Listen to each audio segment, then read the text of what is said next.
Buenas noches a todos, bienvenidos. Desde la Asociación Nacional de Profesores de Geografía y del Departamento del ISD de Pando, les agradecemos su presencia. Solicitamos que silencien sus micrófonos para poder comenzar. Hoy la charla estará a cargo de la doctora en Geografía, Ana Domínguez, y de la magíster licenciada Lucía Eluen. Ellas, con su gran experiencia en la temática, van a enriquecernos con sus aportes y van a trabajar durante 1 hora y media en contacto con ustedes, esperando también sus aportes y sus preguntas al finalizar la conferencia. En el chat ustedes podrán registrar sus preguntas, sus intervenciones y al finalizar tendremos un espacio de intercambio y retroalimentación. A partir de este momento le doy la palabra al presidente de la NPG, Darwin Carballido, que también nos acompaña en esta charla y luego comenzaremos con la conferencia. Les agradecemos su tiempo. Adelante, Darwin. Bueno, buenas tardes para todos. Lo mío va a ser muy breve porque vamos a aprovechar al máximo la presentación. En primer lugar, agradecerles a todos y a todas por estar aquí, prestarnos su tiempo y estar con ganas de formarse. Y agradecer especialmente a Ana y a Lucía por prestarnos su tiempo y decirles que es un lujo contar con su presencia. Y bueno, deseo un éxito rotundo para hoy y disfrutemos del momento. Muchas gracias. Y bueno, Lucía, Ana, cuando quieran. Bueno, muchas gracias a todos por la presencia y en especial a la dirección de la NPG por hacernos esta invitación y a todos los compañeros del Departamento de Geografía del IFD de Pando, especialmente a Marcos Gómez por esta invitación, pero además por hacernos presentar un desafío en tratar de conjugar una parte de nuestros conocimientos académicos para presentarlos a nivel de docentes y estudiantes de formación docente, que eso nos parece bien interesante además. Entonces yo voy a realizar una introducción al tema elegido y después voy a darle lugar a Lucía Elben para que presente realmente la disertación que hemos preparado entre las dos, pero que recoge la síntesis de lo trabajado. En primer lugar, decirles que la presentación que vamos a realizar se enmarca dentro de la investigación que desarrollamos en un equipo de trabajo en la Facultad de Ciencias, en el Laboratorio de Desarrollo Sustentable y Gestión Ambiental del Territorio, que conformamos ese equipo de investigación en educación ambiental con Marcela Ashkar, el doctor Marcela Ashkar, el doctor Fernando Pelle, y entre los cuatro venimos diseñando una estrategia para tratar de investigar la educación ambiental a nivel de la interdisciplina, también no solamente en geografía. Por otra parte, también comentarles de que lo que vamos a presentar ahora responde a una serie de interrogantes que nos hemos planteado a lo largo del tiempo, como investigadores en geografía. En el caso de Lucía es licenciada en biología, pero que además ha incursionado, como trabaja en el laboratorio, ha incursionado en las temáticas territoriales, ha hecho su...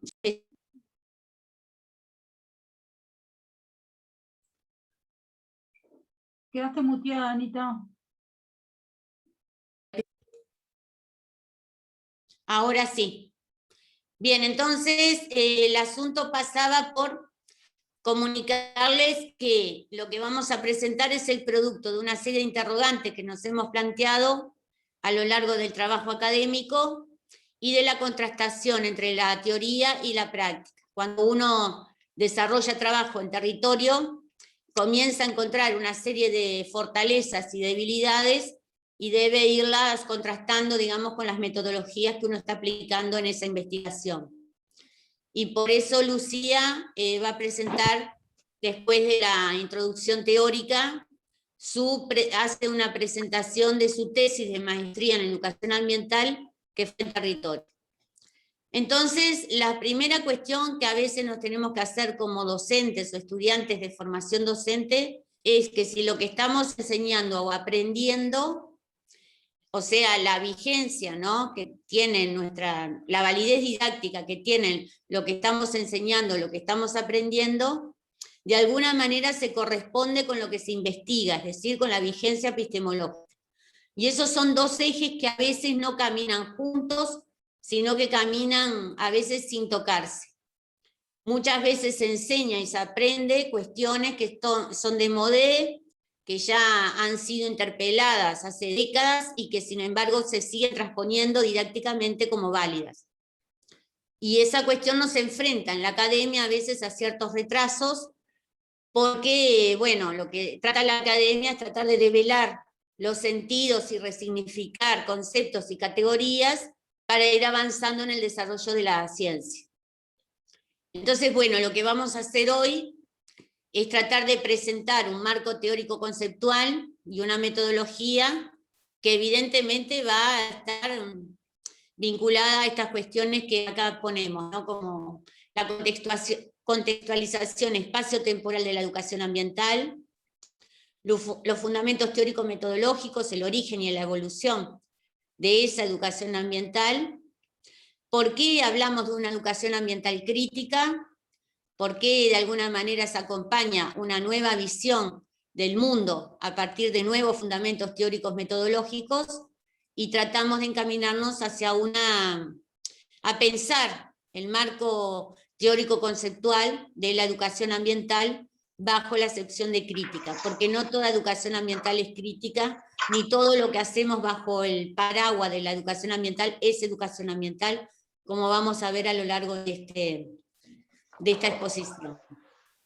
Y para concluir el caso de estudio, va a ser de parte de Lucía, que es la que ha realizado la tesis en el Rincón de Santa Lucía Canelones, va a trabajar el trayecto formativo en un contexto de gestión ambiental sustentable, pero yo le pedí que hiciera más lupa, digamos, por el interés que pueden tener ustedes como docentes de geografía y estudiantes de formación docente, en lo que tiene que ver con las cartografías participativas, que me parece que es bien importante porque es una nueva aproximación teórica, conceptual y metodológica, y de entender la realidad de la educación ambiental crítica, de pensar las cartografías participativas, es decir, cartografías en territorio.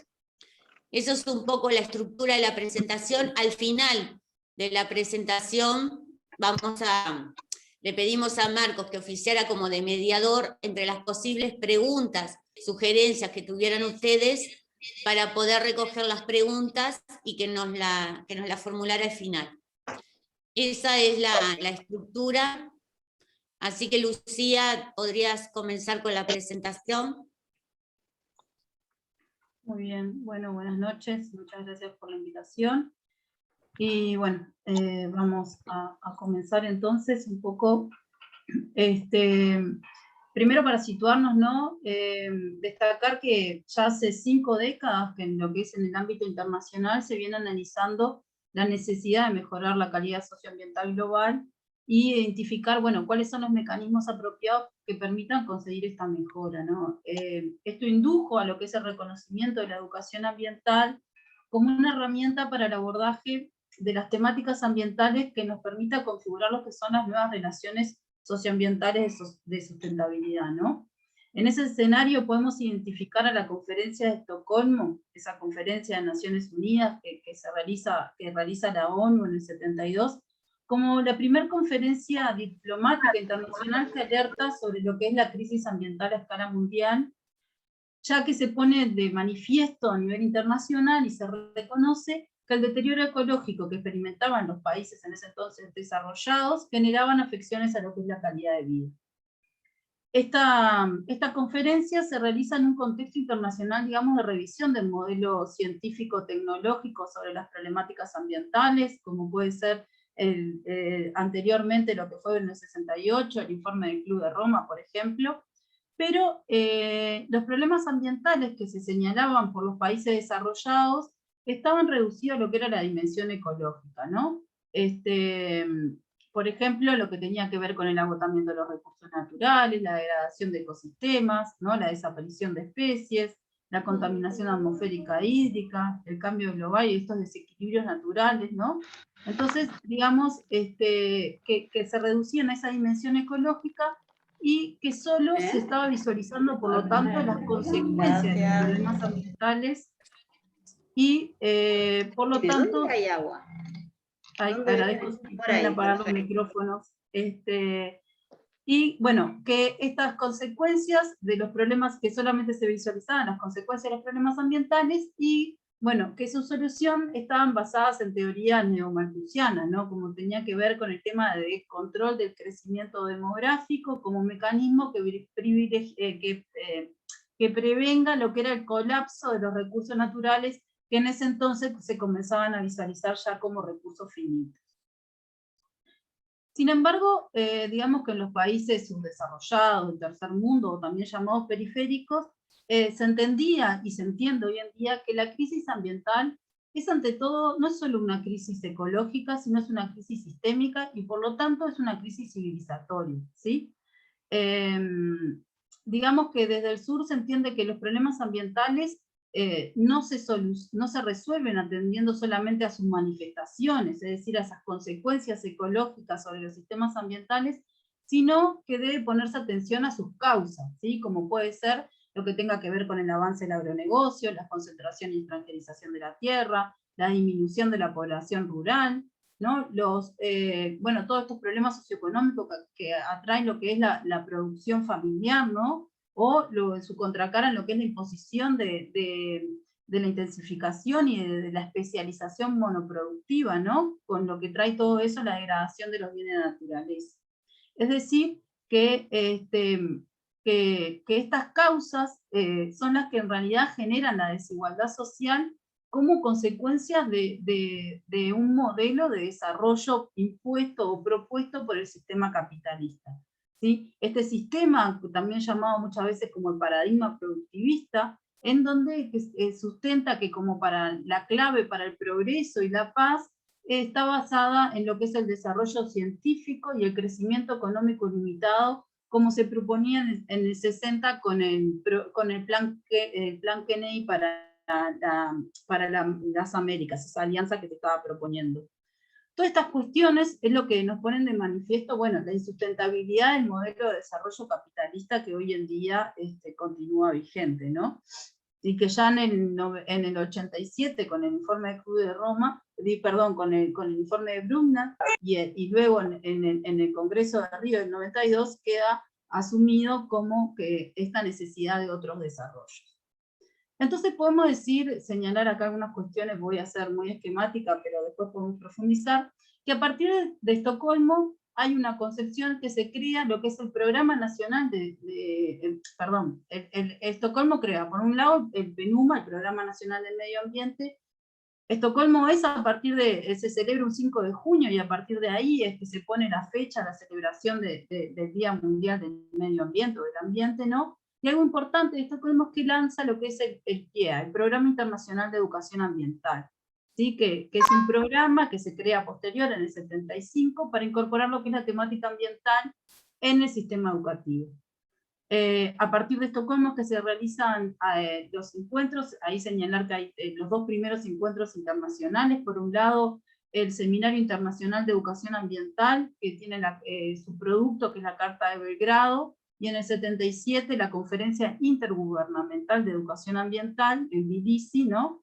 Que bueno, estos dos congresos nos dejan unas declaratorias muy interesantes con una visión más holística de lo que es la educación ambiental. Sin embargo, en la práctica, el Programa de Educación Ambiental, bueno, se recibe fuertes críticas por difundir un discurso estandarizado de lo que es la educación ambiental. A lo que voy es que en este contexto, ¿no?, de Estocolmo y estos encuentros, es que se desarrolla la educación ambiental, donde se concibe al ambiente bajo una visión dualista, ¿no?, separando lo que es la sociedad de la naturaleza, considerándola solo como medio natural o como medio antrópico. Esta como visión nos deriva a conducir a lecturas que son antropocéntricas o ecocéntricas, ¿no?, del análisis del abordaje para las relaciones sociedad-naturaleza, que digamos que es el objeto propio de la educación ambiental. Por un lado, Las lecturas ecocéntricas, bueno, estas consideran a la naturaleza que va a ser la que determina nuestra condición de existencia social, y por lo tanto es la naturaleza la que da nuestras restricciones, limitaciones y obstáculos a nuestra existencia. Es decir, hay una visión catastrofista de los problemas ambientales al considerar que los problemas ambientales son irreversibles. Por otro lado, tenemos las lecturas antropocéntricas, ¿sí?, en donde el ambiente ha sido considerado como una fuente inagotable de recursos naturales, esa visión cornucopiana, ¿no?, de la naturaleza, en que la sociedad, bueno, los utiliza para producir bienes y servicios que les permita satisfacer esas necesidades, pero que son consideradas necesidades universales, homogéneas, ¿sí? Es decir, que la visión de la naturaleza es una visión de proveedora de recursos y receptora de desecho, ¿no? Esto de conocer para apropiar y dominar, ¿no? Y que a su vez consideraba que los problemas ambientales, bueno, tenían soluciones, y que esas soluciones estaban a través de lo que era la intervención científica y técnica. Estas lecturas conducen a una visión, digamos, de ser humano centrada en el hombre, ¿no?, en ese hombre genérico, en que todos somos equitativamente responsables tanto de las causas que determinan los problemas ambientales, pero también la degradación del medio humano, y por lo tanto todos por igual deben conservar y mejorar su calidad. Esta cualidad genérica, por lo tanto, enmascara esa dimensión política de las temáticas ambientales en cuanto a diferenciar digamos, las responsabilidades, los actores, ¿sí?, y de construir un poco más lo que tiene que ver con esta dimensión más política de los sistemas ambientales. Por lo tanto, ¿qué es lo que ha pasado con esto? Es que el objeto, la construcción del objeto de enseñanza se hizo en base a algo no contextualizado, esos objetos no contextualizados ni espacial ni temporalmente, ¿sí? Entonces, por lo tanto, se comienzan a sistematizar prácticas de educación ambiental didácticas con un tratamiento de que son temas divergentes, abstractos, se enseña una realidad ajena que no es reconocida, ni percibida, ni vivida por los estudiantes. Por lo que se trata de una educación en sus comienzos, en este sentido es que se le critica al pie, que se trata de una educación ambiental dirigida a escolares, ¿no?, como los futuros responsables de salvar ese planeta, dirigido a niños, basado en el desarrollo de actitudes para lograr sensibilizar sobre la protección del ambiente, y obviamente centrado en lo que es la pedagogía conductistas y de acciones conservacionistas e intervencionistas, ¿no? Esto de salvemos el planeta sin contextualizarlos a una temática puntual, a una realidad que es vivida y percibida por los propios estudiantes. Es decir, que en este contexto de Estocolmo, el binomio educación y ambiente emerge con algunas características, bueno, que pautan lo que es la práctica educativa por más de 5 décadas, y algunas características están basadas, por ejemplo, en lo que es el educacionismo, ¿no? Esto de que se deposita en la educación la responsabilidad de modificar las conductas que permitieran mejorar el medio humano para resolver los problemas ambientales. Bastaba con delegar en la educación esa responsabilidad y que impulsara conductas positivistas para resolver los problemas. Sin embargo, esto habla que se desconoce que para abordar los problemas ambientales es necesario lograr cambios en otras esferas de la vida pública. No solo le compete a la educación. La educación será aquella que nos va a permitir, pero tiene que permitir, digamos, ciertas transformaciones o impulsar transformaciones culturales, pero que esas transformaciones sociales implican otras dimensiones de estas cuestiones, ¿no? A su vez, digamos que hay un enfoque muy conductista, como le venía diciendo, ¿no? Se concibe el aprendizaje, bueno, como ese producto directo de transmitir información, ¿no? Muchas veces uno se cree que hablar de educación ambiental o hablar de saber hablar de educación ambiental es tener el conocimiento sobre las temáticas ambientales. Claro está que es importante conocer las temáticas, pero no basado en esto de la transmisión o la educación bancaria, como podría decir Freire, ¿no? El adquirir actitudes conservacionistas no nos van a permitir por sí solos modificar esta realidad ambiental. Por otro lado, había una predominancia de lo que es una visión conservacionista y reduccionista de la problemática ambiental, como dijimos, solo considerando esa dimensión ecológica, y al llevar y reducir los problemas ambientales a la dimensión ecológica, bueno, llevaba que no era necesario politizar las causas de los problemas ambientales. Esto tenía una base fuerte en lo que es la racionalidad instrumental, es decir, en la ciencia y en la tecnología, como esos pilares de transformación del mundo, ¿no? La intervención científica y técnica era la que nos iba a permitir solucionar los problemas ambientales. Lo que algunos dicen, esto del pasaje de la fe en la religión al pasaje de la fe en la razón, ¿no? En la ciencia como la gran capaz de resolver todos los problemas que se iban generando a nivel ambiental. Y por otro lado, esta predominancia es una visión catastrofista al trabajar las temáticas ambientales, ¿no?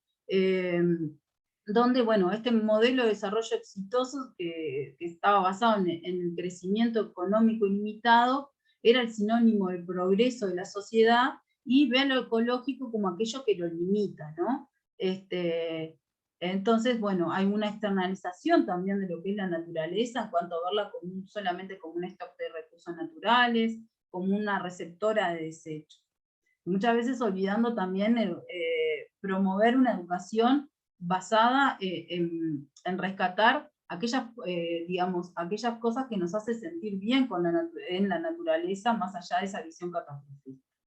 Entonces esto condujo, bueno, ¿a qué entendíamos por ambiente? ¿No? Nosotros siempre hacemos esto de medio ambiente o ambiente entero, ¿no? Esto también tiene que ver con un tema de traducción de los conceptos, pero en el sentido de que el ambiente era concebido, y muchas veces sigue siendo, creo que estas visiones, si bien tienen un origen, digamos, hace 5 décadas, hoy en día coexisten muchas de estas visiones, era entendida como un espacio, el ambiente, un espacio externo al ser humano, unidimensional, ¿no? Solo lo ecológico, el entorno físico, biológico, es algo que no es ajeno, pero sí es externo a la sociedad, y bueno, son realidades, digamos, interrelacionadas, pero separadas. Y por lo tanto, entiende como una abstracción de esa realidad en un contexto atemporal, espacial, y que no politiza, como decíamos hoy, las causas de los problemas ambientales, y de ahí que se eligieran que eran temas generales y abarcativos a todos los habitantes del problema, ¿no? Digamos, los problemas ambientales eran responsabilidades comunes y eran con soluciones técnicas, los temas ambientales son generales y abarcativos, ¿no? Quizás muchos de ustedes recuerdan en sus épocas escolares, ¿no? Esto de trabajar el agujero de la capa de ozono, el hambre, la degradación, la extinción de especies, sin hacer referencia a qué especies trabajamos, ¿no? Yo ahí me gusta siempre traer estas imágenes, ¿no? En esto de una visión del foco puesto primero en lo que tiene que ver con un enfoque más economicista, o esto de la disociación de los problemas, ¿no? Ese padre que dice el clima está loco, y el niño dice sí, el clima, como si solamente viéramos las cuestiones, digamos, las manifestaciones de las variables climáticas, y no qué modelo de producción es el que está asociado, o este elemento tan icónico como el oso polar, ¿no? Y muchas veces preocupados por salvar el oso polar en las temáticas escolares, sin realmente trabajar, bueno, cuáles vendrían a ser nuestros osos polares de Uruguay, ¿no? Por ejemplo, bueno. Por lo tanto, se acude a una pedagogía pragmática, como dirían algunos autores, en que se promueven acciones concretas, ¿sí? Plantar un árbol, recoger residuos, campañas de antitabaquismo, que hoy en día también existen en muchas de las prácticas escolares, sin analizar lo que es importante, que son las causas, los factores, los actores que hacen parte de ese problema ambiental. Entonces, en ese sentido, esta concepción que heredamos de la modernidad, de este paradigma productivista, nos plantea el desafío, bueno, de renovar la educación ambiental desde una perspectiva epistemológica, y por lo tanto de nuestras metodologías y las técnicas, ¿no?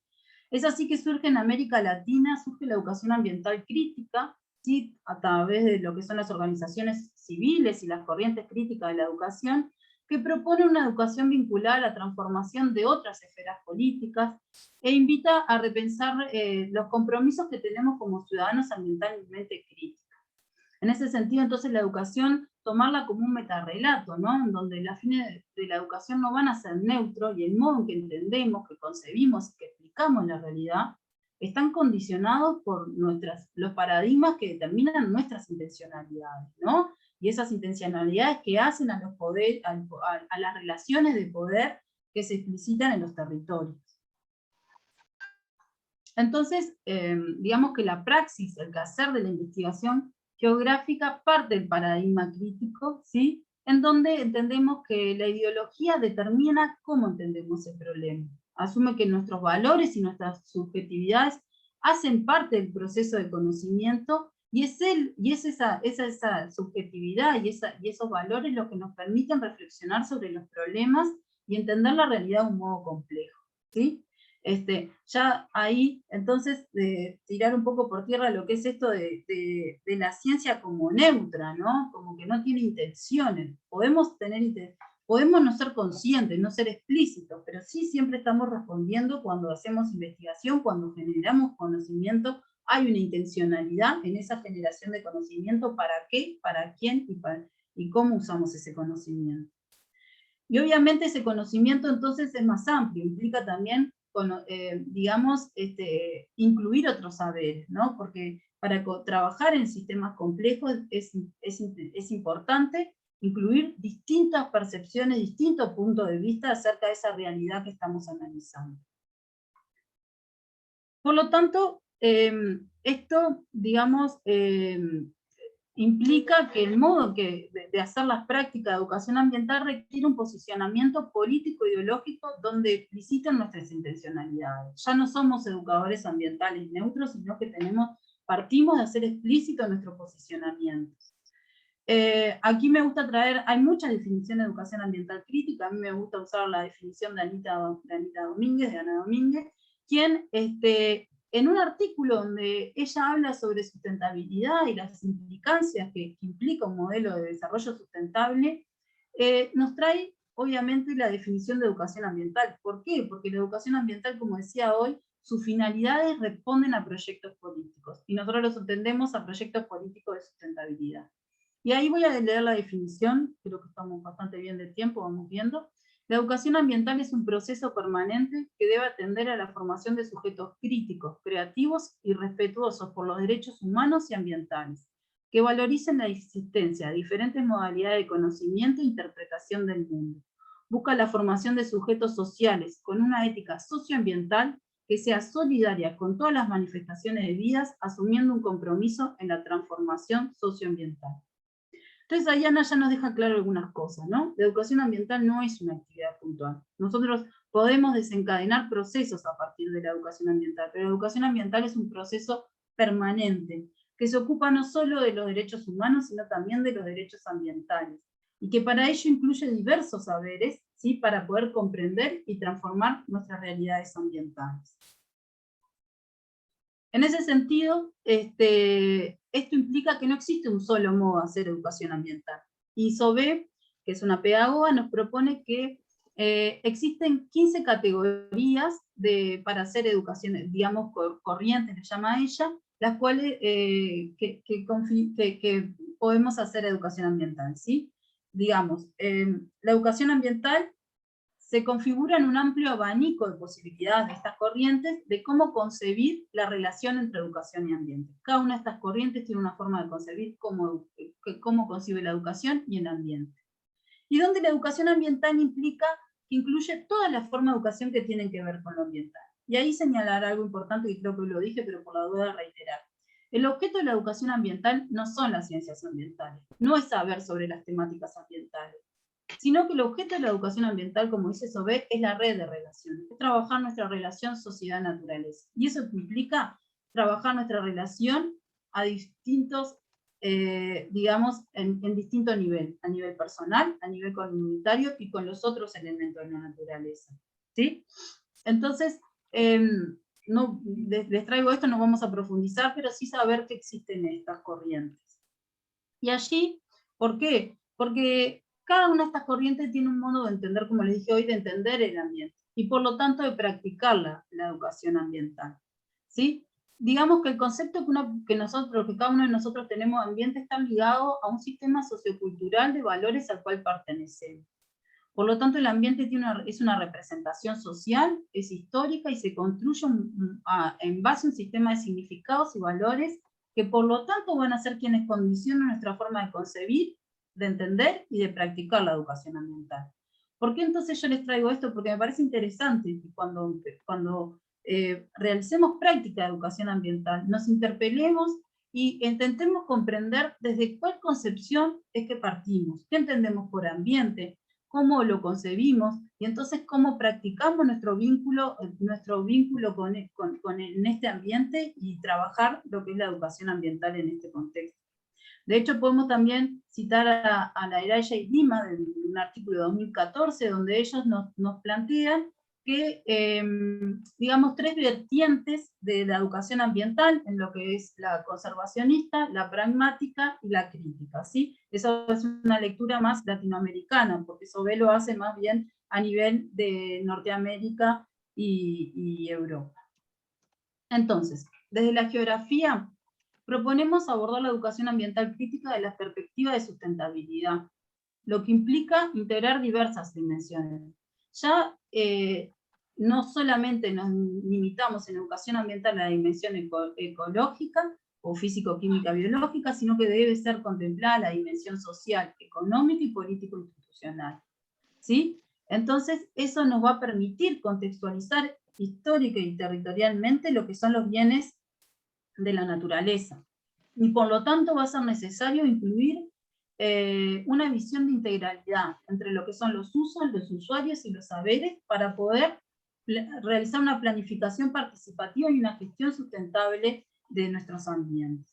Allí le traigo, bueno, la propuesta de Ashkar sobre sustentabilidad y las 4 dimensiones. Muchas veces a nivel internacional se habla de 3 dimensiones, ¿no? Lo económico, lo social, lo físico, químico, biológico, y se deja de lado lo que la educación ambiental crítica plantea como fundamental, la dimensión política, en cuanto a entenderlo política como el ámbito donde nosotros, la esfera de participación de lo público.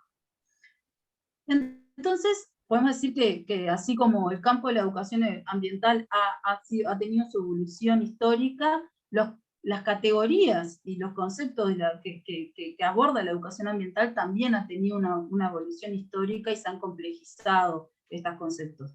Entonces, resignificar la categoría de ambiente de la geografía implica considerar el ambiente como una concreción territorial, producto de un modelo político de desarrollo con sus múltiples facetas, es decir, ecológicas, históricas, sociales, culturales, económicas y políticas, ¿no? En donde se concibe el ambiente como el conjunto, no solamente de las interrelaciones de los elementos naturales, sino también los socioculturales y los transformados por el ser humano, que viene a ser la resultante de la interacción de los elementos naturales y socioculturales.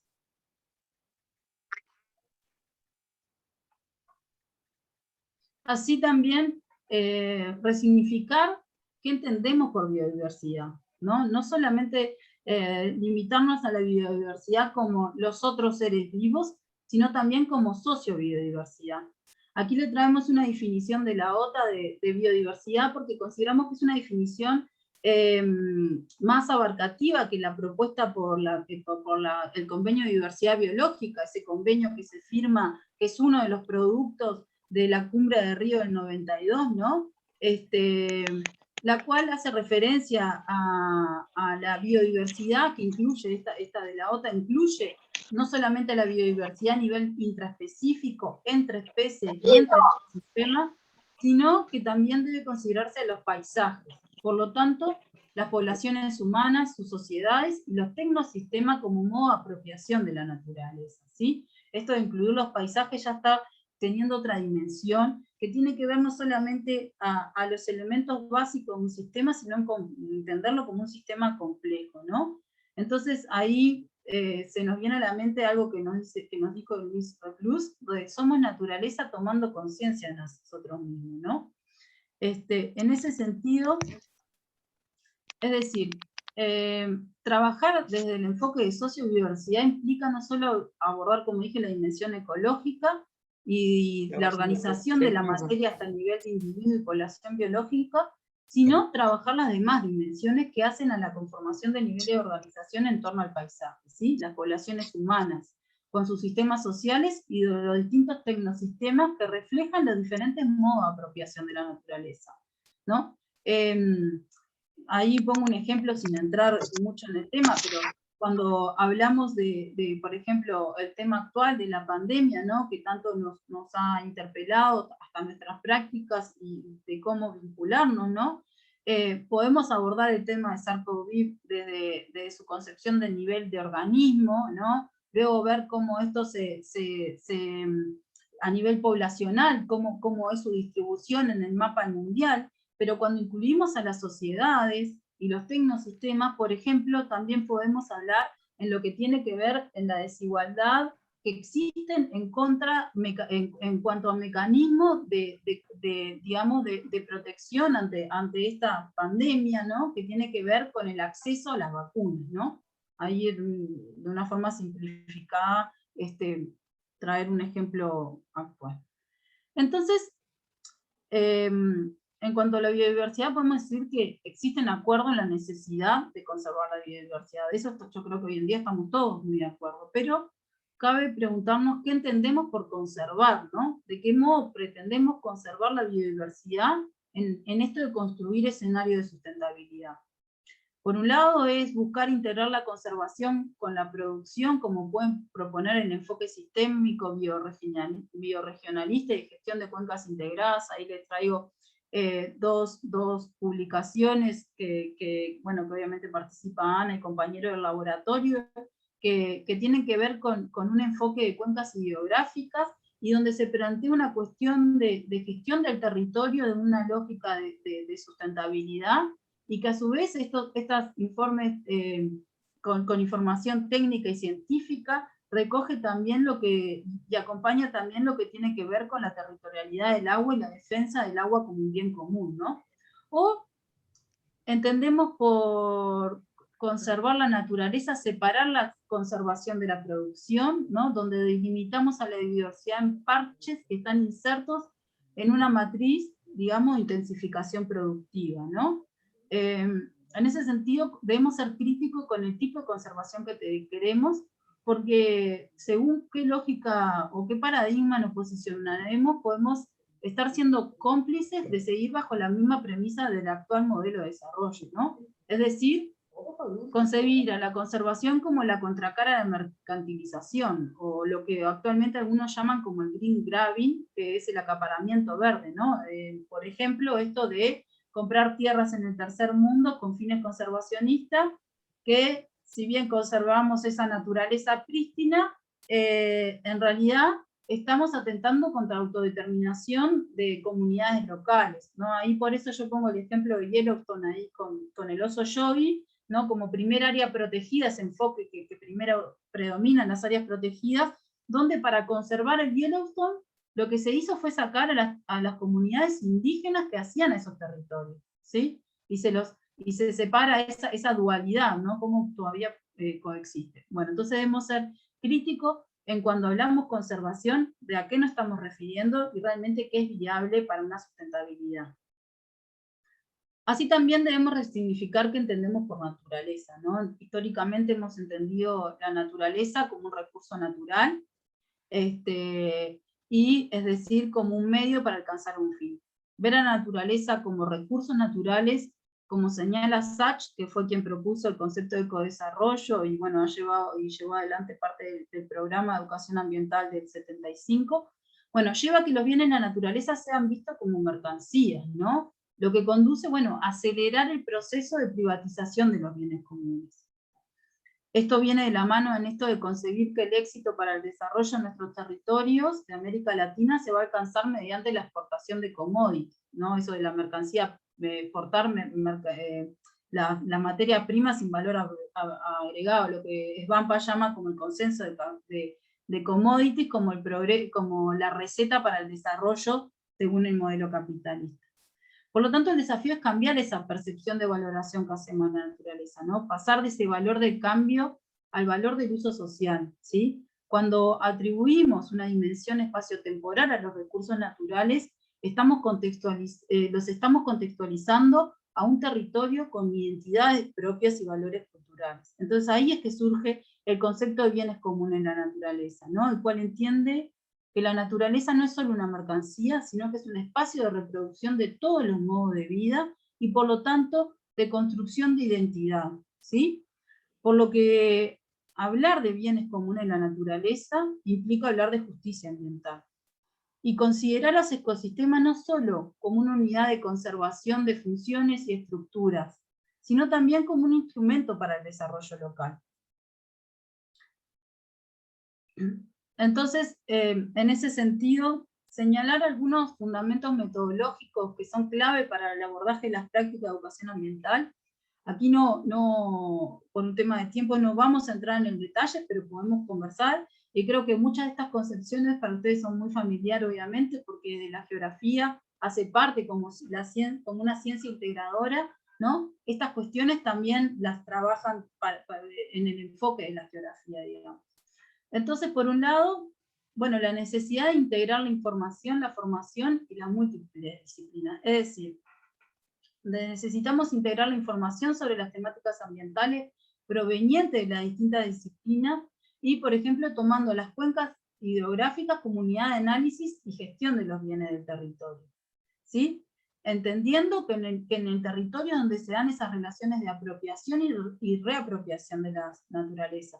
Ahí les pongo no se ve, está muy chiquito, pero es un mapa del diagnóstico socioambiental participativo, que en eso específicamente de la cuenca de Merín, pero es eso, cuando en 2004 se da, digamos, se pone en sociedad a discutir lo que es la reforma constitucional del agua, estás acompañado por un proceso también donde se genera un diagnóstico ambiental donde no solamente se relevan atributos ambientales, los usos del suelo, sino también se relevan las problemáticas que tienen esos territorios, ¿sí? Y se construye un SIG donde estas cuencas son mapeadas no solamente, como decía yo, de los atributos biofísicos, sino que tiene que ver con dimensiones sociales, y culturales y políticas.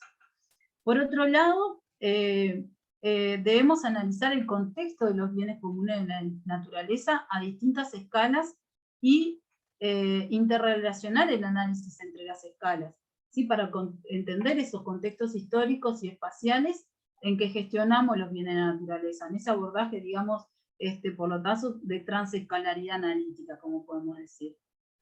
Y también invitarnos a cuestionar, bueno, estas relaciones históricas con el ambiente y con lo territorial, ¿no? En esta lógica de entender que existen responsabilidades comunes o compartidas, pero diferenciadas, ¿no?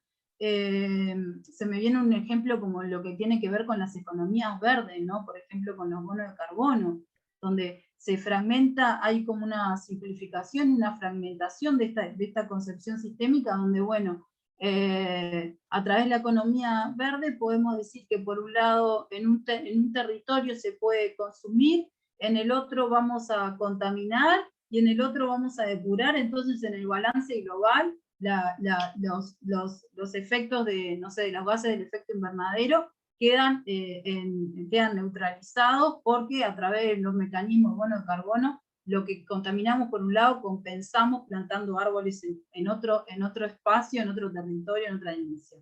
Entonces, estas concepciones en la economía verde que son promovidas a partir de 2012 en lo que es Rio+20, en la Conferencia de Naciones Unidas sobre Desarrollo Sostenible, ¿no? Le da, por un lado, el Estado es reducido a regular normas e instrumentos que favorecen el modelo de mercantilización de la naturaleza, ¿sí? Donde la naturaleza, bajo el enfoque de economías verdes, es pensada como una oportunidad de lucro.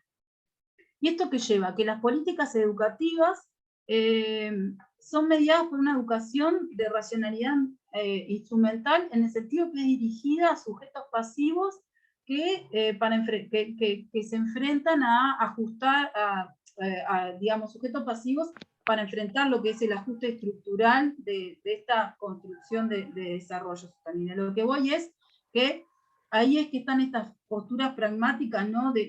Bueno, clasifiquemos los residuos, ¿no? Pero no cuestionamos nuestras lógicas de consumo, por qué consumimos y qué consumimos, y de dónde vienen, hacemos esa ruta de consumo, ¿no? De vincular lo que es la producción y el consumo, por ejemplo, ¿no? También debemos problematizar los abordajes ambientales, ¿no? Bueno, para encaminarnos a lo que son nuevos paradigmas. En esto, bueno, lo que tiene que ver con las lecturas críticas del pensamiento ambiental, ahí se me vienen a la mente diversas técnicas, ¿no? Que son muy antiguas quizás, digamos, con lo que tiene que ver con analizar el territorio a través ¿Se te ocurre que eso de la reunión? Con los juegos de rol. Nada. Ay, agradezco si pueden poner algo. Que tiene que ver con esto de hacer representaciones, ¿no? Con los grupos que estemos trabajando para poder identificar diferentes actores, cómo son, qué implicancias tienen cada uno de estos actores, o la lectura de paisaje, bueno, diferentes técnicas que nos permiten problematizar los abordajes ambientales. Y por último, no por último, pero fortalecer lo que tiene que ver el vínculo entre saberes, ¿no? Para poder construir un modelo complejo de la realidad es necesario abordar los problemas ambientales que se construye a partir de diversos saberes, ¿no?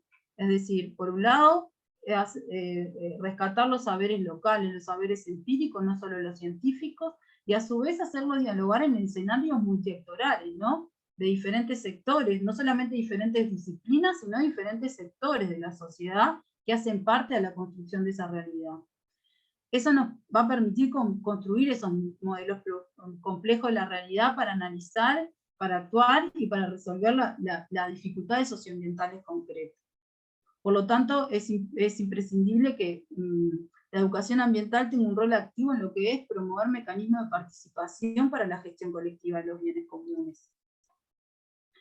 En ese sentido, bueno, Anita también, en esto de los fines educativos asociados a los proyectos de sustentabilidad, ella nos los presenta para cada una de las dimensiones, qué es lo que implica, pero acá destacar que es importante promover la participación ciudadana para la toma de decisiones, para definir nuestros futuros colectivos, es decir, fomentar la democracia participativa, para incidir en lo que es el acceso, la gestión y el control de nuestros bienes naturales, y asegurar ese acceso equitativo de los bienes de la naturaleza, ¿no? No solamente entre generaciones, como proponía Bruna, sino también dentro de nuestras generaciones, entre géneros, culturas, grupos y clases sociales, ¿no? También a escala humana. Es decir, que existe un protagonismo real de las comunidades involucradas en el abordaje y en esto de la sustentabilidad. Aquí solamente traer lo que es una definición posible de sustentabilidad, y la traigo acá porque, bueno, esta es la definición de sustentabilidad que propone el LEF, pero que lo toma el Plan Nacional de Educación Ambiental como definición de sustentabilidad. Y acá señalar que, bueno, que en Uruguay, desde la década del 2000, más o menos, existe un montón de normativas ambientales que tienen como potencial, digamos, que nos habilitan espacios de participación, ¿sí? Pero, a pesar de este avance de las políticas públicas ambientales y de educación ambiental, todavía presentan debilidades en los mecanismos y la legitimación de esos espacios de participación, ¿no? Tenemos, por ejemplo, la Política Nacional de Agua, donde habla que la participación ciudadana debe ser vinculante, es decir, que debemos todos los actores sociales participar de modo activo y tener derecho a participar en lo que es la gestión del agua. Sin embargo, no tenemos todavía digamos, normativas específicas que realmente lo permitan implementar, ¿no? Si bien obviamente está todo lo que son las comisiones de cuenca y los consejos regionales, pero tiene sus dificultades aún para legitimar estos espacios de participación. Entonces, también las políticas ambientales debemos reconocer que en sus normativas reconocen la educación ambiental, pero todavía nos resta camino para garantizar esos espacios y los tiempos necesarios para la acción de la educación ambiental. Entonces, debemos reconocer que a nivel nacional Uruguay tiene una normativa ambiental con un potencial muy importante y que ha habilitado lo que son los espacios de participación, pero por sí sola la normativa no va a resolver los problemas ambientales, y es ahí donde la educación ambiental tiene un rol muy importante en lo que es promover la generación de mecanismos que conduzcan hacia una democracia participativa, ¿sí? Ahí, a menos de la educación no formal y de educación formal, y con diferentes niveles de abordaje, ¿no? La educación ambiental siempre habla que hay que tener en cuenta los tiempos, ¿no? Con los niveles cognitivos de con quienes trabajamos y las capacidades de acción de con quienes trabajamos en esto de transformar estas realidades. Entonces, digamos que Uruguay tiene una dimensión política institucional de la educación ambiental. Es decir, que en Uruguay existe un ámbito común de la educación ambiental a través de la Red Nacional de Educación Ambiental para el Desarrollo Humano Sustentable, conocida como RENEA. La RENEA se funda en 2005 a partir de la RETEMA, de la UDELAR, y de la sociedad civil. Agradezco. Y desde 2014, digamos que este ámbito común se hace explícito en lo que es el Plan Nacional de Educación Ambiental para el Desarrollo Humano Sustentable, el PLANEA, ¿sí? Que en el 2014 se aprueba el documento marco, ¿sí? El que nos da el marco general de todos estos tipos de prácticas diferentes de educación ambiental, de enfoque, ¿no? Porque quizás si hay quienes tienen un enfoque más naturalista, más conservacionista, o a quienes tienen un enfoque más crítico, pero tenemos un marco común, ¿sí? Y ese marco común es un ámbito que fue, digamos, asumido por actores de la educación formal y no formal. A lo que voy por esto es que está integrado ANEP, todos los subsistemas de ANEP, la UDELAR, los ministerios como el MEC, el BODMA, el MIEM, ¿sí? Las organizaciones gubernamentales como la Intendencia, el Consejo de Intendentes, y obviamente sociedad civil organizada a través de lo que es la OCC-RENEA, se llama, ¿sí?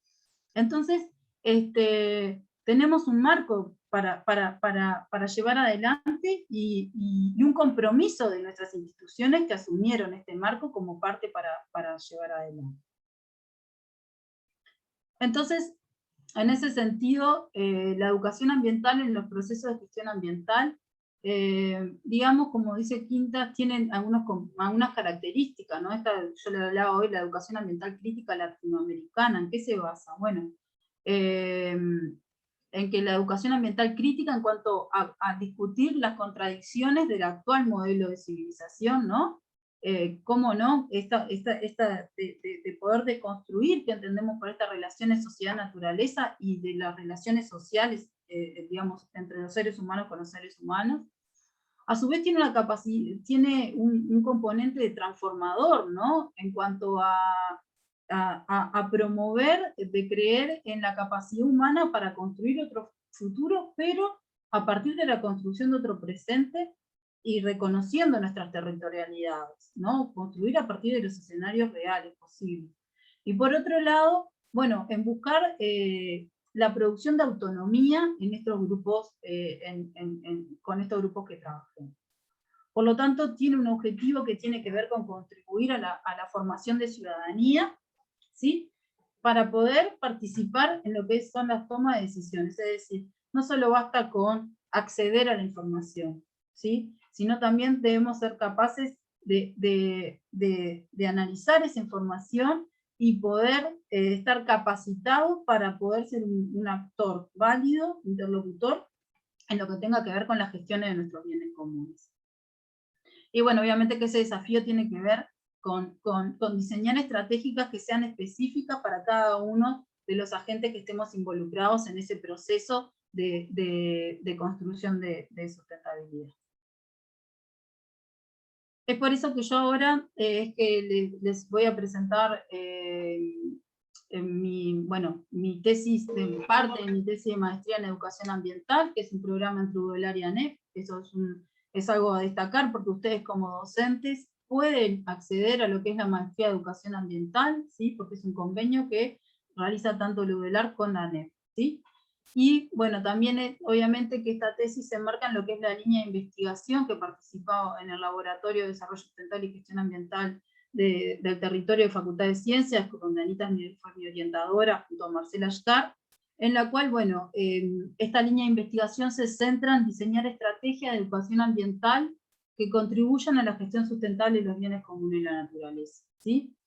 Mi tesis lo que pretendo es problematizar sobre el rol de la educación ambiental vinculado a los procesos de gestión ambiental, bueno, mediante el estudio de caso, de un estudio de caso concreto.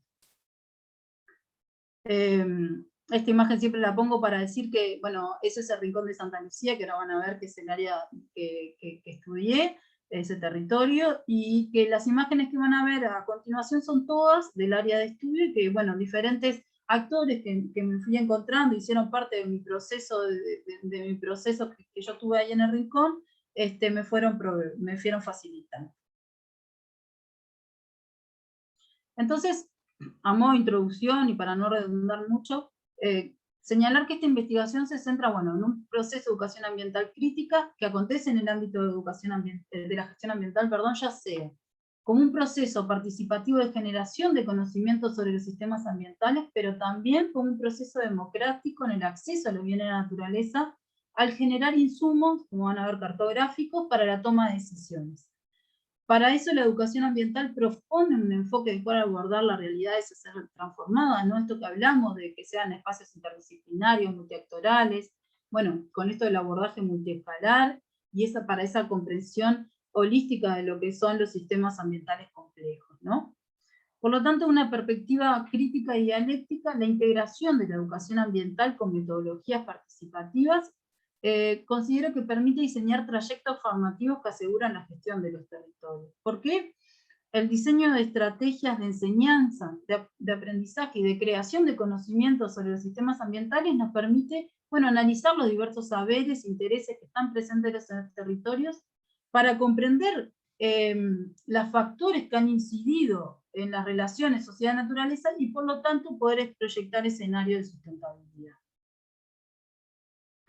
En ese sentido, bueno, en lo que indagó, digamos, esta investigación indaga el potencial de la educación ambiental como estrategia para contribuir a ese desafío que enfrentan las políticas públicas, que es integrar la participación de las comunidades locales con actores académicos y políticos en los procesos de gestión ambiental. Ese desafío también lo señala el Planea, lo reconoce el Planea al establecer como una de sus estrategias prioritarias vincular la educación y la gestión. Entonces, ¿por qué elegí esta área de estudio? ¿No? Digamos, para mí es un área relevante, tiene un carácter multidimensional. Primero, el área de estudio, bueno, se destaca por su valor de conservación, es un área protegida de los humedales de Santa, hace parte de lo que es los humedales de Santa Lucía, bajo una categoría de áreas con recursos manejados, ¿sí? Además, tiene otro interés para la gestión, ya que está sujeta a medida de protección de la fuente de agua potable, porque se encuentra muy próximo, menos de 1 kilómetro, lo que es la usina de aguas corrientes, que abastece a lo que es más del 60% de la población, es decir, es una cuenca que abastece a otra cuenca territorial de agua, que es lo que tiene que ver con Montevideo y zona metropolitana, ¿no? Y donde hay 700 hectáreas, que las pueden ver ahí delimitadas en amarillas, que forman parte de lo que es el Parque Ecosistémico del Rincón de Santa Lucía. Este padrón es donado a la Intendencia a fines del siglo XX con el fin de proveer a los pobladores locales de recursos naturales necesarios para su diario vivir, ¿sí? Actualmente la Intendencia de Canelones es la responsable de gestionar del área, que da sustento al menos a 120 usuarios de los bienes de la naturaleza, que son pobladores que viven en la zona periférica de Santa Lucía, que la ven ahí al norte del área. Por lo tanto, este es un territorio donde hay una apropiación, hay una identidad territorial que se inscribe y que se delimita con lo que es la apropiación de sus usuarios de ese territorio, que digamos que es para abastecerse, para lo que tiene que ver con el uso de madera, ¿no? Para aprovisionamiento de leña, para la venta de leña, el uso de tierra, para lo que es la construcción de ladrillos. Alrededor del área hay lo que es producción de hornos de barro para la producción de ladrillos, la extracción de arena para la producción de bloques, Bueno, la extracción de paja, si bien es menor, también hay extracción de paja en el área, y tiene también lo que es el uso ganadero, principalmente quito, ¿no? de estos usuarios, digamos que la extracción de estos bienes o de estos recursos de uso compartido lo hacen a través de carros, y para ello utilizan caballos, los cuales pastan en esta área, ¿sí? Es decir, que tiene una fuerte identidad territorial de quienes hacen uso de ese territorio, y también, obviamente, está la presencia de las organizaciones de la sociedad civil. En 2013 son ellos, la sociedad civil, con el interés de reivindicar la calidad ambiental del área, que evitan que el padrón sea vendido para otros fines. Además, señalar que, bueno, que en 2018 la Facultad de Ciencia firma un convenio con el gobierno de Canelones, donde se ceden 5 hectáreas para instalar una estación experimental, y que en parte ahí también nosotros desde antes de 2016 con el laboratorio empezamos a participar con los cursos de biogeografía, de evaluación de recursos naturales, de hidrología, y bueno, y desarrollar tesis como es mi caso. Bueno, volviendo un poco al objetivo de mi investigación, me planteé lo que es diseñar un trayecto formativo de educación ambiental para el Rincón de Santa Lucía, bueno, que fortalezca lo que es el proceso de educación ambiental que ya existía en el territorio a través de los guardaparques, y que contribuya a la gestión y de las organizaciones de la sociedad civil, y que a su vez contribuya a la gestión sustentable de estos bienes de uso común, ¿sí? Hay 4 objetivos que me planteé, que ahora los voy a ir desarrollando, y por eso no los leo, que intentan, permitieron, bueno, digamos que me permitieron cumplir con ese objetivo general propuesto. Lo que voy a hacer ahora es presentar el desarrollo del trabajo según las etapas propuestas para el trayecto formativo.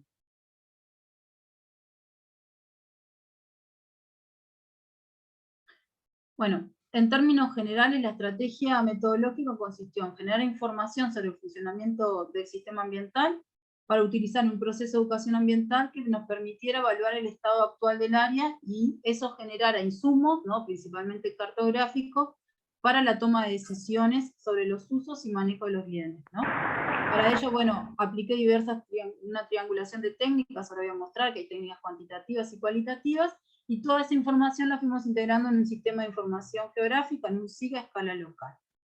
Entonces, la propuesta de educación ambiental fue diseñar el trayecto que obviamente contribuye a ese proyecto de gestión sustentable del parque. El trayecto, en grandes términos, bueno, obviamente me baso en un trayecto que propone Kissman y adaptado digamos, a mi objeto, y son 5 etapas. La lógica de las etapas es, a partir de identificar una necesidad en común, se generan conocimientos para planificar e implementar acciones que permitan aumentar lo que es la capacidad de gestión y de participación en los procesos de gestión ambiental del parque. Digamos que mi tesis contribuye a las 2 primeras etapas. La primera etapa tiene que ver con esto: definir la finalidad formativa del proyecto y las primeras estrategias de intervención.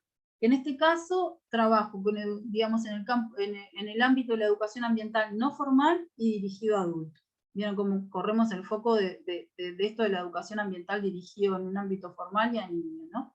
Bueno, a través de técnicas cualitativas y relevamiento de información secundaria. Estas técnicas cualitativas tienen que ver con observación participante, con la participación de charlas y entrevistas que hicimos en el marco de los cursos del laboratorio que hoy le contaba, ¿no? Bueno, me permitió identificar y establecer un vínculo, ¿no? Quiénes eran los agentes territoriales que hacían parte de ese territorio, y a partir de allí definió una necesidad en común sobre la gestión de usos compartidos, que tenía que ver con esto de generar un set de cartografías ambientales a escala local que no existía para el área, y que iba a poder permitir, digamos, discutir y tomar decisiones sobre la gestión concreta del área, sobre esos bienes. Entonces, en una segunda etapa, ya abocada a lo que es la generación de conocimiento ambiental, Bueno, para conocer el funcionamiento de esta planicie de inundación de los bosques ribereños, ¿no? de estos humedales del Rincón de Santa Lucía, identificamos como componente del sistema ambiental, por un lado las unidades biofísicas y por el otro las actividades antrópicas. Luego se ponderó la fragilidad de cada unidad biofísica y el nivel de amenaza de cada uso del suelo para determinar, digamos, la vulnerabilidad del sistema, que a partir de ahí permita discutir estrategias de gestión y tomar decisiones, como decía hoy, de modo calificado, ¿no? Con información y capacitándonos. Por lo tanto, esta triangulación permitió caracterizar espacialmente el sistema ambiental al generar esos insumos, ¿no? Del set de cartografía, y que se recurre a diferentes estrategias de construcción cartográfica que ahora les voy a contar un poco. Por un lado, bueno, como les dije hoy, la cartografía de unidades biofísicas se hizo con alto nivel técnico, digamos, mediante lo que es el análisis de teledetección, ¿sí? Se hizo una clasificación de unidades biofísicas, lo que comúnmente se conoce como ambiente, pero en el entendido que el ambiente implica más cuestiones. A mí me parecía importante destacar como unidades biofísicas, y bueno, obviamente con supervisión en campo, con dron, con GPS, con consulta a los técnicos locales para los casos donde la teledetección no me permitía tener una aproximación específica a qué unidad biofísica podría estar refiriendo. Y además, bueno, participaron estudiantes para determinar lo que era la confiabilidad temática del mapa, es decir, supervisar en campo, chequear en campo que las unidades que yo definía, como por ejemplo bosque ribereño y bosque parque, sean efectivamente esas. Bueno, eso, ahí hubo una participación de los estudiantes también. Digamos que esto es una cartografía técnica, ¿no? Acá lo que prima es eso, a partir de un análisis técnico, que es la clasificación de ambiente que me permite hacer, se permite generar en sí, bueno, generar lo que era la unidad biofísica. Pero por otro lado, para relevar lo que tenía que ver con los principales procesos antrópicos vinculados a las transformaciones territoriales, me propuse identificar y caracterizar los usos de suelos actuales. Para eso, la cartografía de uso del suelo tuvo una etapa inicial de uso de fotomapas, ¿sí? Digamos, en este caso, como pueden ver ahí, una fotografía aérea impresa en Google a través de tomada de Google Earth, ¿sí? Que la llevé a las entrevistas.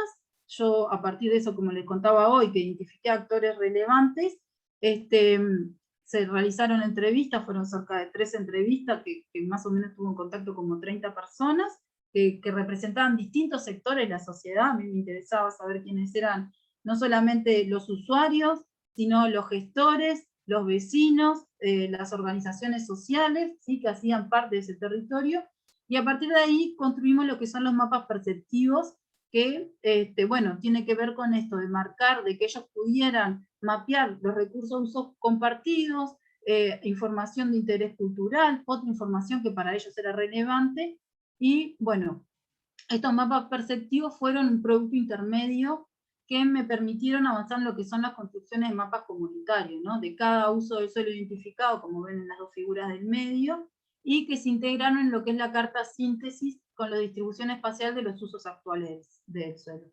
Es decir, a partir de las percepciones, de las intenciones, de las apropiaciones que los actores dicen hacer del territorio, y que las narrativas, tomadas en las narrativas, pudimos pasar ese conocimiento empírico a un conocimiento posible de ser cuantificado, mapeado, y por lo tanto estar disponible para el diálogo o toma de decisión, para poner en discusión, pero también generó un insumo cartográfico que puede ser tomado en cuenta para análisis espaciales a otras escalas, ¿no? Digamos, estos mapas lo podrían tomar los gestores del área y hacer un análisis con otras áreas de gestión del territorio, pero que toman en cuenta lo que son digamos, los intereses y los saberes locales. Luego, a partir de lo que es la integración de la cobertura de unidades biofísicas y de uso del suelo, bueno, eso se integró y se determinaron distintos niveles de vulnerabilidad ambiental del parque, ¿sí? Esto que me permitió, bueno, establecer orientaciones de medidas de gestión diferenciadas para los usos del suelo, las unidades biofísicas según uso del suelo, ¿sí? Ver, por un lado, cuál era esa vulnerabilidad ambiental, y para las principales categorías poder generar lo que eran, identificar orientaciones de medidas de gestión diferenciada, ¿sí? Es decir, identificar zonas que eran relevantes para el monitoreo, para la conservación, para la investigación, y también medidas que permitan mejorar lo que es el ordenamiento territorial de los usos del suelo.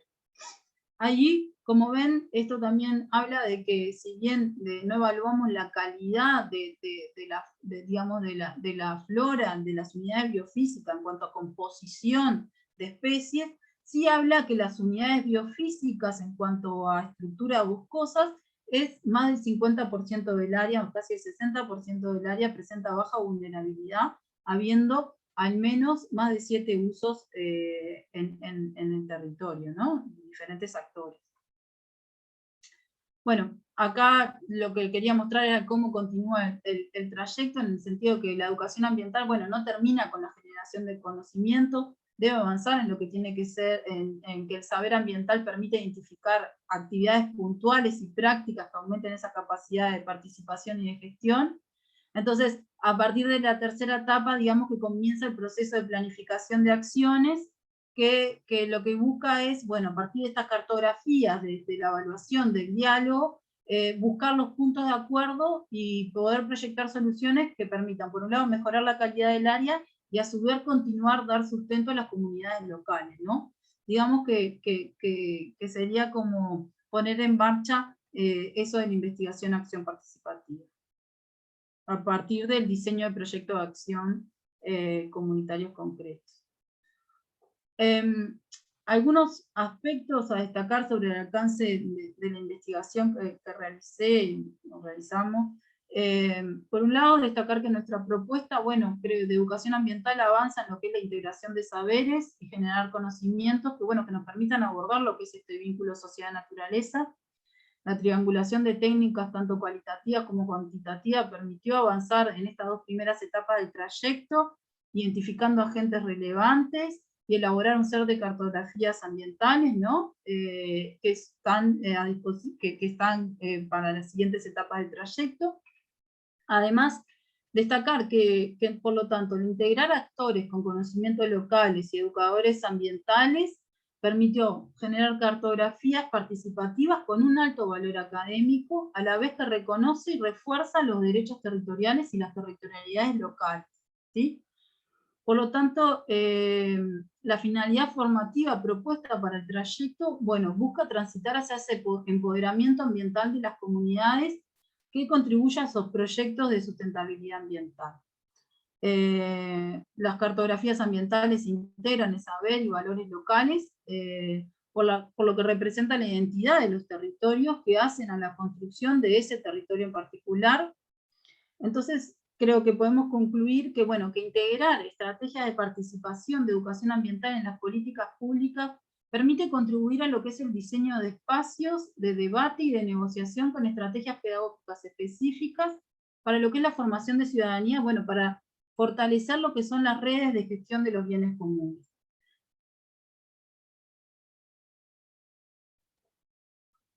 Bueno, por último, agradecer, ¿no? y destacar, ¿no? que la educación ambiental es un campo complejo, que está en constante y permanente construcción, que debemos siempre ser reflexivos y contribuimos a una educación crítica e emancipatoria, interrogarnos sobre nuestros vínculos con la naturaleza, instalar las bases de la democracia ambiental, y trabajar sobre categorías analíticas que bien son abordadas por la geografía, como lo que tiene que ver con territorios, territorialidades, bienes de la naturaleza, la justicia ambiental, y obviamente problematizar sobre estas relaciones de biodiversidad y de conservación y el rol de los distintos actores que hacemos a la construcción de los territorios.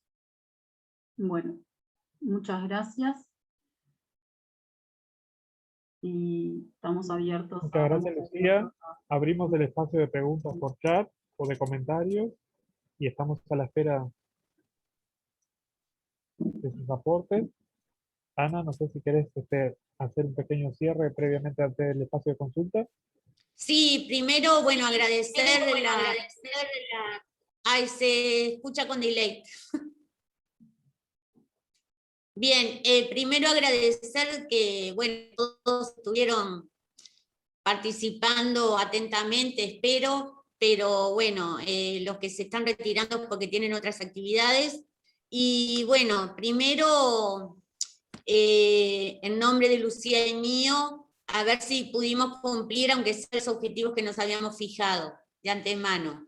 Uno, primero fue acercar elementos, conceptos, categorías de análisis, resignificando y tratando de, bueno, ver qué hay detrás de cada una de las lecturas que hacemos sobre cada una de estas categorías. Lo otro es la complejidad del abordaje, cómo pensamos la educación ambiental, cómo nos posicionamos y damos a conocer el acercamiento entre lo teórico conceptual y lo metodológico y la aplicación a un estudio de caso concreto. Y lo otro es, bueno, el gran objetivo con esta invitación por parte de la NPG es acercar lo académico con la formación docente y con la docencia, ¿no? Tratar, bueno, de estar vinculados entre lo que decíamos hoy al inicio, la validez didáctica y la vigencia epistemológica, ¿no? En nuestras prácticas. Entonces, bueno, tratar de ir acercando esa cuestión de lo académico con la formación docente. Y bueno, y la tesis tenía como el objetivo central de que a veces hablamos en teoría y nos dificulta a veces transmitir la complejidad en la aplicación en un estudio de caso. Y en esta cuestión de la tesis de Lucía, que además de haber sido excelente en la presentación escrita y la presentación oral, es una de las mejores realmente tesis. Fue un orgullo ser tutora conjuntamente con Marcela Estar, porque aprendimos mucho, no solamente como tutores pudimos aportar, sino que recibimos también mucho input en esta investigación que se llevó a cabo en territorio. Y lo otro es, bueno, tratar de ver si con los participantes cumplimos estos objetivos también, ¿no? Esta es una cuestión de tratar de acercar estas cuestiones. Porque todos tenemos un preconcepto de lo que es la educación ambiental. Todos los que estamos acá fuimos convocados, digamos así, ¿no? Entre comillas, por la educación ambiental.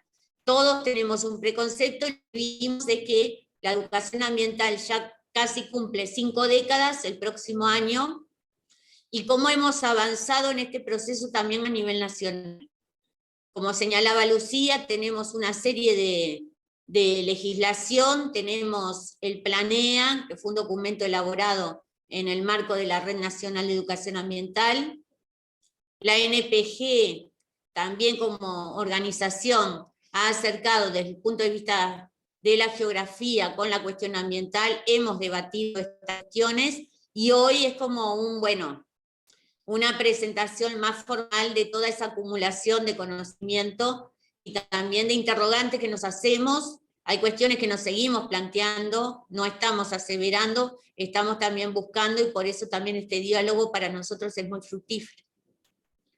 Eso es un poco, Marcos, como el cierre que quería hacer. Perfecto, Ana. Por allí hay una pregunta de Florencia que plantea lo siguiente. Dice, ¿en nuestro país hay alguna ley propia de educación ambiental o solo se incluye dentro de la ley de protección ambiental? Haciendo referencia a las normas asociadas a la educación ambiental en sí. Sí, en Uruguay tenemos la ley de educación, acá nunca me acuerdo de los números, que es la 18.437.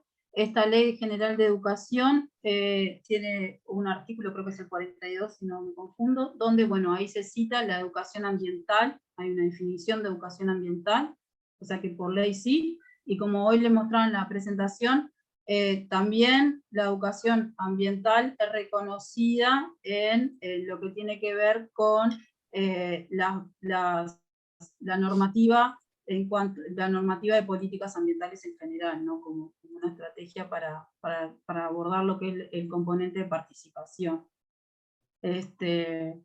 Perdón, la ley de educación es el artículo 40, inciso 2. Ahí yo después le dejo y ahí habla de lo importante de eso es que señala la educación ambiental como un eje transversal de la educación. Perfecto, creo que está respondida la pregunta. En realidad tuvimos muchos mensajes de agradecimiento, muchos mensajes de felicitaciones hacia las dos ponentes, y agradecimiento a la NPG también por la organización de estas actividades que, como dice recién por allí Alejandra, son nutritivas, son enriquecedoras. En realidad la mayoría de los mensajes tienen ese eje. Por allí Gabriela plantea que la reflexión es que la naturaleza no está a nuestra disposición. Un poco la idea general con la cual Gabriela quedó hoy en la charla. Sí, eso creo que es una de las primeras reflexiones que merece en los profesores de geografía y biología revitalizar, ¿no? Que somos parte de la naturaleza, que tomamos conciencia de ser parte de esa naturaleza, y creo que eso es una de las aproximaciones provenientes del Lycée Reclus, que bueno, en inicios del siglo XX ya colocaba esta cuestión como señalaba Lucía, y el ser parte de la naturaleza nos posiciona en un nivel diferente y no de superioridad como en esa dicotomía, en esa visión dual de sociedad que se nos implantó, que somos seres superiores. Creo que, bueno, viene a replantearnos la resignificación que tenemos que dar en los nuevos estudios y las nuevas investigaciones. Somos un componente más de la naturaleza con cuotas de racionalidad o irracionalidad y emociones, pero somos parte de la naturaleza.